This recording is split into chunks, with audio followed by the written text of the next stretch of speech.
Hi friends, இது வந்து காலையில் நைட்டுக்கு சூப்பரான சம்பா ரவை கோதுமை உப்புமா தான் பண்ணுறோம். அதுக்கு தேங்காய் சட்னியோட காம்பினேஷன் வாங்க எப்படி பண்ணுறதுன்னு பார்க்கலாம். ஒரு வானலில் நெய்யையும் எண்ணெயும் கொஞ்சம் தாராளமாக விட்டுக்கோங்க. அது உருகி வந்ததும் கொஞ்சம் கடுகு, உளுந்து, அதுக்கப்புறம் காஞ்ச மிளகா, கடலப்பருப்பு இதெல்லாம் போட்டு கடலப்பருப்பில் செவந்து வந்ததுக்கப்புறம் நறுக்கி வச்ச வெங்காயத்தை போட்டுக்கலாம். அதுக்கு தேவையான அளவு உப்பு.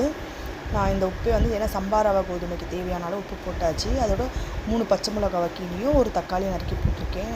இது கூட வந்து ஒரு கேரட்டு, ஒரு உருளைக்கிழங்கு நறுக்கி போட்டிருக்கேன். கொஞ்சம் இந்த எண்ணெயில் வந்து ஃப்ரை ஆகி வரட்டும். எல்லாமே மீடியம் ஃப்ளேமில் வச்சுக்கோங்க. கொஞ்சம் மஞ்சள்தூள் போட்டு நல்லா இந்த மாதிரி வதங்கி வந்ததுக்கப்புறமா பெருங்காயத்தூள் கொஞ்சம் போட்டுக்கோங்க. இது மாதிரி பண்ணிக்கிட்டே இருக்கும் போது 1 கப்பு ரவைக்கு 3 மடங்கு தண்ணி வேணும். ஸோ அதனால் பக்கத்தில் சுடு தண்ணி நல்லா கொதிக்க வச்சுக்கோங்க முன்னாடியே. இந்த ரவை இப்படி ஏற்கனவே இது வறுத்த கோதுமை ரவை தான் இருந்தாலும் நம்ம கொஞ்சம் இந்த நெய்யில் நல்லா வறுக்கும்போது நல்லாயிருக்கும். இப்போ நான் சுடு தண்ணியை ஊற்றிருக்கேன். 1க்கு 3 மடங்கு ஊற்றணும். இது வந்து மீடியம் ஃப்ளேமில் வச்சுக்கோங்க. ஏன்னா அந்த கேரட்டெல்லாம் நம்மளுக்கு வெந்து வரணும் இல்லையா, அதனால். இல்லைனா நீங்கள் தனியாக வேக வச்சு கூட நம்ம ஆட் பண்ணிக்கலாம்.